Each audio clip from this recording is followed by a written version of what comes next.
ఎప్పుడు ముఖ్యమంత్రి కానీ వాళ్ళ సతీమణి భారతమ్మ గారు కానీ లేకపోతే విజయసాయి రెడ్డి కానీ వాళ్ళు ఎవరైనా కానీ దిగేటువంటి రాడిసన్ హోటల్లో ఇప్పటివరకు అసలు బుక్ చేసుకోలేదు వాళ్ళు విడిదిల్లది ఆ విడిదిల్లే ఇప్పటివరకు బుక్ కాలేదు. నగరంలో అన్ని హోటళ్ళు ఇక్కడ విశాఖలో టూరిజం పరంగా ఎప్పుడు తాకిడుతూ ఉంటాయి తప్ప ఎక్కడ కూడా ఇవాళ వైసీపీ నాయకులు వచ్చి ఏ హోటల్ రూమ్ బుక్ చేసుకోవటం కానీ లేదంటే ఇవాళ ఫ్లైట్ టికెట్స్ బుక్ చేసుకోవటం కానీ లేకపోతే ఇంకోటి కానీ ట్రైన్ టికెట్స్ బుక్ చేసుకోవటం కానీ ఎక్కడ ఏమీ లేదు. కాకపోతే ఒకటి ఇక్కడ ఖచ్చితంగా ఇప్పుడు ఏదైతే బొత్స సత్యనారాయణ గారు ముహూర్తం పెట్టారో ఆ ముహూర్తానికి వైసీపీ పార్టీని వీళ్ళు 9వ తారీఖుని బంగాళాఖాతంలో కలిపేయడానికి విశాఖలో ముహూర్తం పెట్టుకుని ఉంటారు. మాత్రం వాళ్ళ నాయకుడి పార్టీని బంగాళాఖాతంలో కలిపేస్తారు. ఎందుకంటే వైసీపీ ప్రభుత్వం వచ్చిన తర్వాత ఉత్తరాంధ్రకి తీరని ద్రోహం చేసింది వైసీపీ ప్రభుత్వం. ఇవాళ ఉత్తరాంధ్రలో ఉన్నటువంటి సంపదని సహజ వనరులు మొత్తం దోచేసుకున్నారు వీళ్ళు.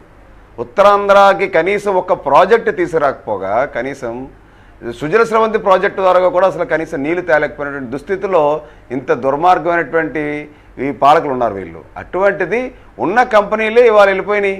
ఇన్ఫోసిస్ లాంటి కంపెనీలే ఇవాళ వెళ్ళిపోయినాయి. విశాఖపట్నం తరలి వెళ్ళిపోయినాయి. ఒక్క సాఫ్ట్వేర్ కంపెనీ లేదు ఇవాళ.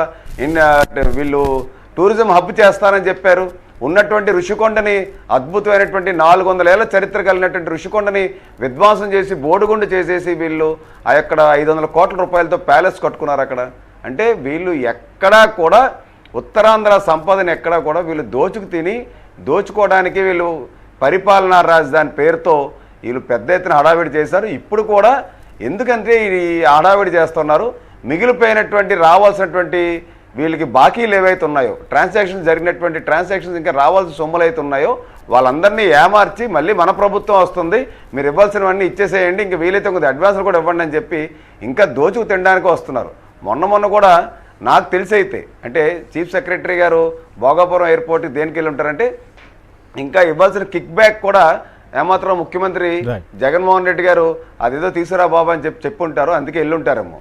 ఇలాగ ఏంటంటే వీళ్ళు సర్దుకోవడానికి ఉన్నది కాస్త అంటే ఆఖరి వరకు కూడా ఆఖరి రూపాయి కూడా వీళ్ళు దోచుకు తినడానికి ఉత్తరాంధ్రలో ఉన్నటువంటి దాన్ని వీళ్ళు ఉత్తరాంధ్రలో ఇక్కడ మేము ప్రమాణ స్వీకారం చేస్తాము, మేము నుంచి అధికారంలోకి వచ్చేస్తామని చెప్తున్నారు. వైజాగ్ పార్లమెంట్లో బొత్స